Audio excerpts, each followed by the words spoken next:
Assalamualaikum warahmatullahi wabarakatuh. Halo Sobat Pertanahan dan Lingkungan dimanapun berada. Semoga selalu dalam keadaan sehat dan juga berbahagia. Tentunya kami kembali hadir di Rabu Podcast bersama dengan Dinas Lingkungan Hidup dan Pertanahan Provinsi Sumatera Selatan, Sumsel Maju untuk Semua. Bersama saya Tia Nistilia, pada hari ini kita akan membahas tema podcast kita yang berjudul Penanggulangan Karhutla. Special Edition pada hari ini kita sudah kedatangan narasumber yang sangat istimewa. Langsung saja saya akan perkenalkan. Yang pertama sudah ada Kepala Dinas Lingkungan Hidup dan Pertanahan Provinsi Sumatera Selatan, Bapak Dr. Andes Haji Edward Chandra MH. Selamat pagi Bapak. Selamat pagi. Bagaimana kabarnya Pak? Alhamdulillah. Alhamdulillah. Assalamualaikum warahmatullahi wabarakatuh. Iya, dan di sebelahnya juga sudah ada Kepala Badan Penanggulangan Bencana Daerah BPBD Provinsi Sumatera Selatan, Bapak Haji Iriansyah Esos SKM Mkes. Selamat pagi Bapak. Selamat pagi. Ini panggilannya ini Bapak Ir ya Pak ya, izin ya Pak. Oke Bapak, untuk mengenai tema podcast kita yang berjudul Penanggulangan Karhutla, mungkin pertama saya akan bertanya kepada Bapak Ir dulu Bapak. Mungkin bisa dijelaskan mengenai Karhutla itu secara singkat kepada Sobat Lingkungan dan Pertanahan Bapak? Baik, terima kasih Mbak Lia, Mbak Tia. Assalamualaikum warahmatullahi wabarakatuh. Waalaikumsalam warahmatullahi wabarakatuh. Terima kasih Pak Edward yang sama-sama kita hari ini menjelaskan tentang kondisi karhutla di Sumatera Selatan. Karhutla salah satu peristiwa alam yang akibat kebakaran hutan dan lahan yang disebabkan oleh dampak daripada lingkungan.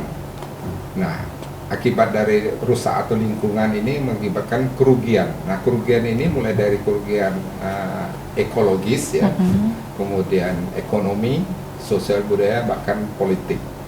Ini kalau kita lihat kebakaran hutan dan lahan ini menjadi isu bukannya daerah saja, tapi udah nasional dan bahkan global.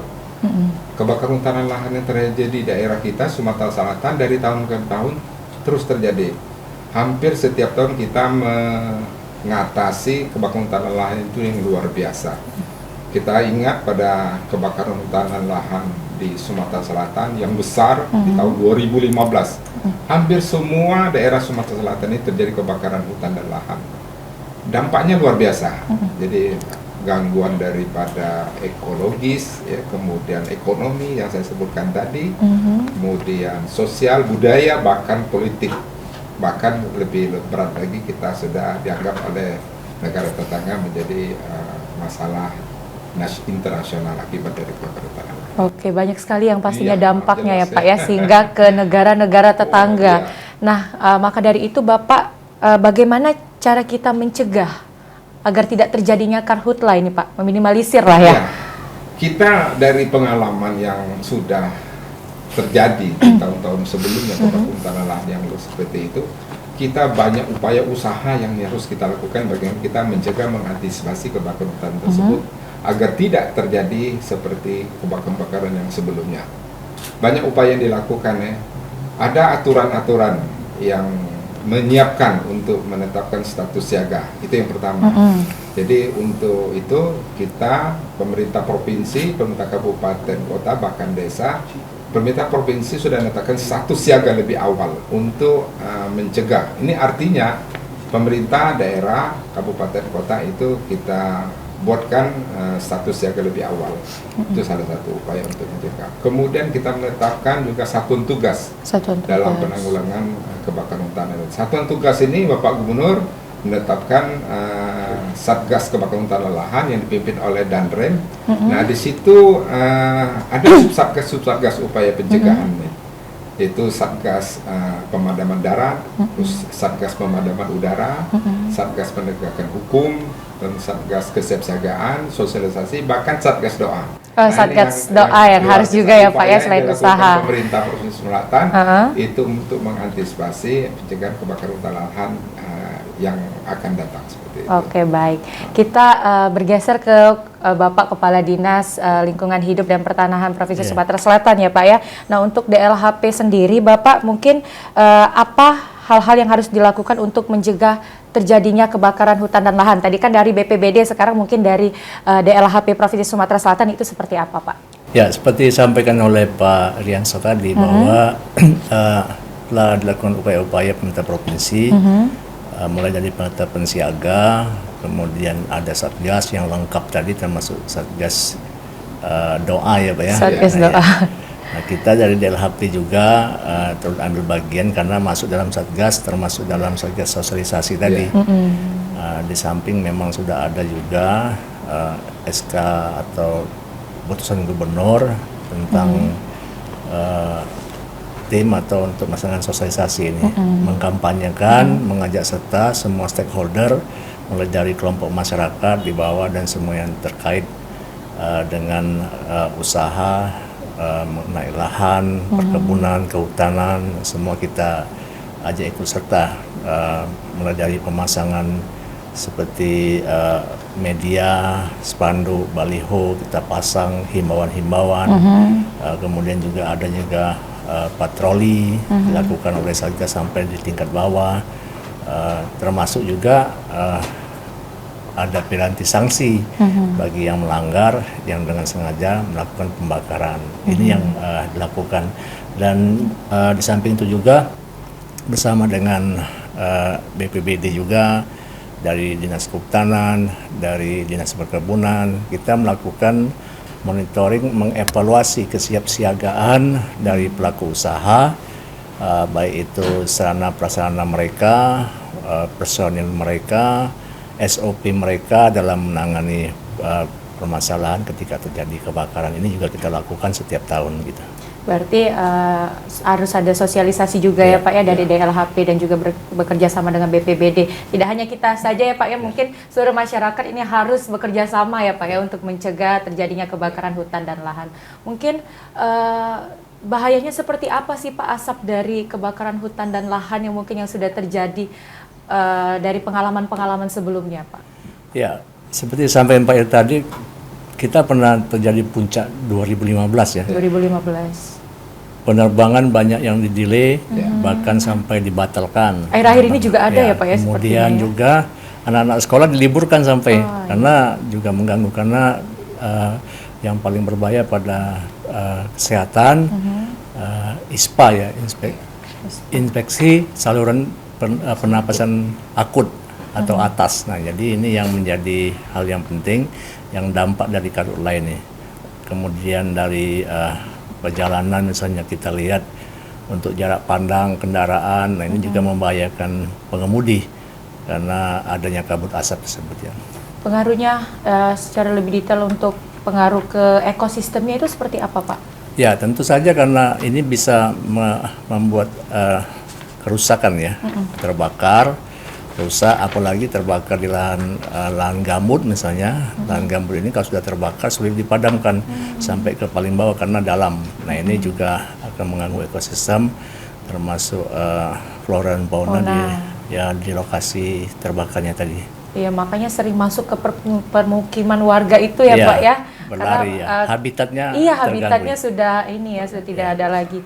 Mungkin kembali ke Bapak Ir ini Pak, yang membuat asap kebakaran hutan itu bisa meluas itu karena apa ya Pak? Ya, kalau kita lihat api kecil kalau kita padamkan, cepat padamkan tidak akan meluas. Karena pertama, mengapa asap menjadi luas menyebar kemana-mana? Itu pertama kondisi cuaca yang ekstrim. Kedua, ketika kita melakukan pemadaman, sumber air tidak tersedia. Kemudian ketika kondisi cuaca yang ekstrim, angin kencang yang bertiup sehingga asap atau kebakaran meluas. Nah, kemudian salah satu lagi, akses di lokasi kebakaran sangat sulit, jauh, tidak terjangkau. Nah, jadi pemadaman dilakukan oleh teman-teman Satgas kita, tidak sampai ke tempat yang lokasi ya. Itu yang selanjutnya. Oleh sebab itu, kita mengharapkan pada kita semua, ketika api kecil cepat kita padamkan, jangan sampai membesar. Apalagi kebakaran hutan terjadi di lahan gambut. Tadi sudah disampaikan, kalau sudah terjadi kebakaran di lahan gambut, kondisi sulit airnya ada di sana, sehingga itu mempercepat, memperluas daripada kebakaran hutan itu sendiri, sehingga asap tidak bisa kita kendalikan. Sebenarnya kalau kita lihat kebakaran itu sendiri bukan kebakaran, tapi asapnya itu yang mengganggu hidup dan kehidupan manusia. Tadi sudah disampaikan Pak Edward, asap ini yang mengancam hidup manusia, gangguan kesehatan, gangguan transportasi, gangguan hubungan bilateral. Gangguan kesehatan cukup banyak, gangguan iritasi mata, gangguan kulit, gangguan pernapasan, sampai dengan bronkitis atau penyakit paru menahun bisa menjadi seperti itu akibat daripada asap.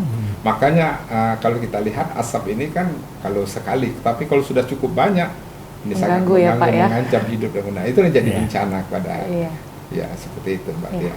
Kembali lagi dengan Bapak Ir nih Pak. Saya akan menanyakan Bapak, apakah ada peraturan ini mengenai karhutlah dan apa sanksi yang akan didapatkan bagi masyarakat yang melanggarnya Pak?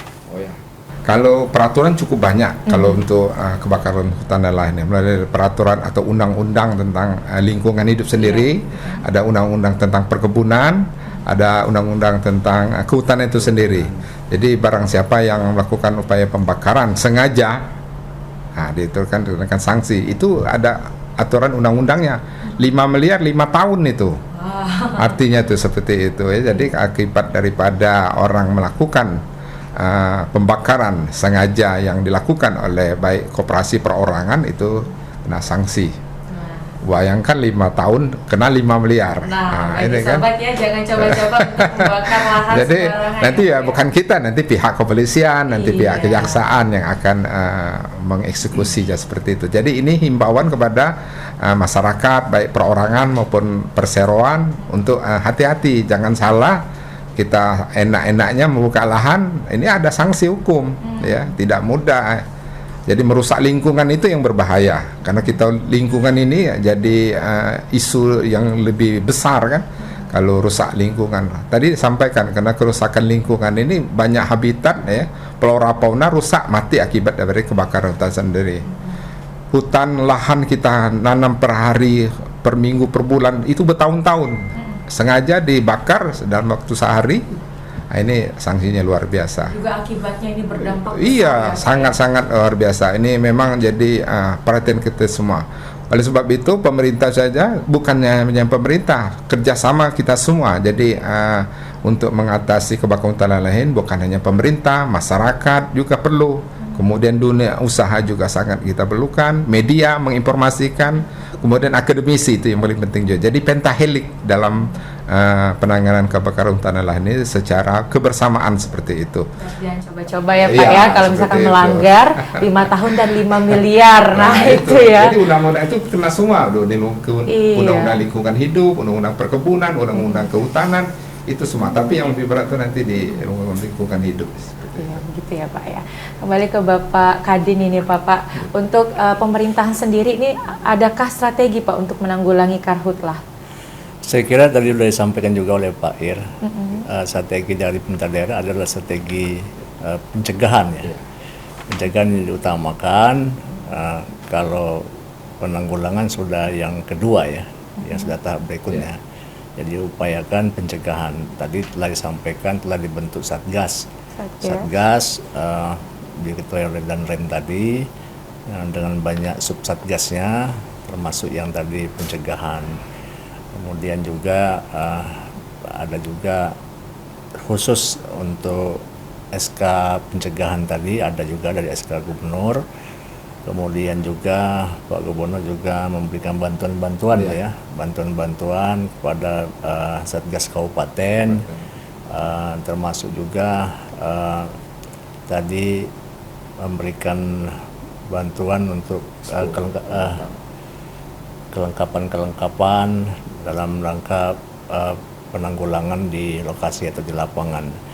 Nah, ini semua dilakukan merupakan bagian strategi pencegahan tadi, termasuk juga melibatkan dari pihak kepolisian, kejaksaan untuk melakukan penyelidikan ataupun penyidikan apabila ditemukan adanya pelanggaran di lapangan yang dilakukan dalam rangka terjadinya kebakaran atau karhutlah ini.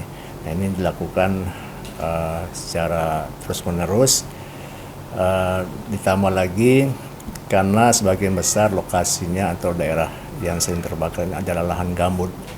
Nah, lahan gambut ini kita juga menjalankan program dari Badan Restorasi Gambut dan Mangrove dari pusat, yang mana juga kita berkoordinasi juga dengan tim restorasi gambut provinsi. Ada penanganan dalam rangka mempertahankan tinggi muka air atau lahan gambut ini, mulai dari pembangunan infrastruktur pembasahan, ada pembangunan sekat kanal, kemudian juga pembuatan sumur bor, penimbunan kanal. Nah ini kemudian juga ada revegetasi, yaitu penanaman kembali, dan termasuk juga ada revitalisasi, yaitu memberikan insentif kepada kelompok-kelompok masyarakat yang berada di sekitar lahan gambut, sehingga mereka berupaya untuk membantu menjaga kelestarian lahan gambut di sekitar mereka gitu. Gitu ya Pak ya. Mungkin setelah pasca terjadinya karhutla ini, adakah pemulihan Pak? Ya, kalau terjadinya di dalam konsesi, ini kita tekankan kepada pemilik konsesi ya, perusahaan perkebunan ataupun kehutanan. Ada aturannya baik itu perkebunan maupun kehutanan dari KLHK. Ini jelas bahwa ketika terjadi terbakar di lahan mereka, maka ini tanggung jawab mereka untuk lakukan pemulihan. Nah, kalau di luar konsesi, nah kita mengajak masyarakat untuk tadi bagaimana memperbaiki atau menanam kembali dengan bantuan-bantuan bibit misalnya, dan pengolahan lahan yang secara terpadu dibantu oleh dinas-dinas terkait, baik itu pada tingkat kabupaten maupun pada tingkat provinsi. Oh gitu ya Pak ya. Ada pemulihan yang pastinya dari pemerintah ya Pak ya. Mungkin terakhir Bapak-Bapak, pertanyaan saya, harapannya ini untuk masyarakat mengenai karhutla ini sendiri seperti apa Pak? Mungkin dimulai dari Bapak Kadin terlebih dahulu, Bapak Edward. Ya, singkat saja barangkali pada masyarakat kita menghimbau untuk menjaga kelestarian lingkungan, menjaga jangan sampai lahan terbakar atau sengaja dibakar. Nah ini kita coba untuk bagaimana dalam mengolah lahan pertanian juga masyarakat untuk tidak melakukan pembakaran. Saya kira itu. Ya. Untuk Bapak Ir sendiri Bapak boleh? Ya, jadi terima kasih. Jadi saya akan menambahkan apa yang disampaikan Pak Edward. Jadi kepada kita semua, khususnya di daerah yang masyarakat di desa, karena terjadinya kebakaran adanya di desa, di kampung, di ujung, di kebun-kebun di sana. Sebab itu kita mengajak untuk semua kepada masyarakat yang di daerah yang rawan kebakaran hutan untuk menjaga lingkungannya agar tetap jangan sampai terjadi kebakaran. Ada api kecil cepat dipadamkan. Kita harus menjaga lingkungan kita. Kalau lingkungan kita asri bersih tanpa ada kerusakan lingkungan, akan lebih nyaman kita hidup di masyarakat. Nah, saya mengajak kita semua, mari kita jaga alam. Alam akan jaga kita. Ya. Kalau kita jaga alam, insya Allah pasti alam juga akan menjaga kita. Kerusakan akibat itulah kena bencana, karena kerusakan disebabkan oleh manusia. Oleh sebab itu kita semua mengajak pada masyarakat, kita juga harus hubungan baik dengan alam.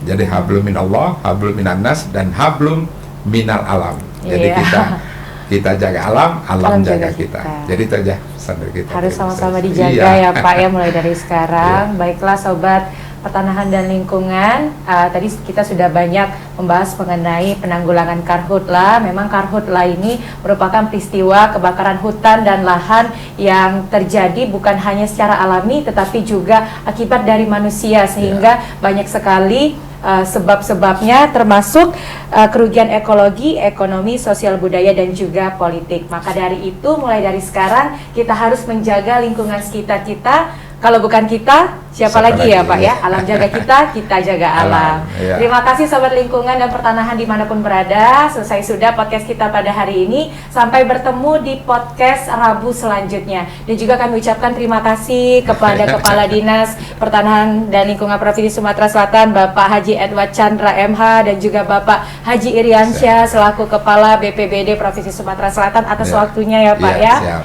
Terima kasih untuk Sobat Lingkungan dan Pertanahan. Sama-sama Pak, kita sumsel maju untuk semua. Sampai jumpa. Wassalamualaikum warahmatullahi wabarakatuh. Waalaikumsalam warahmatullahi wabarakatuh.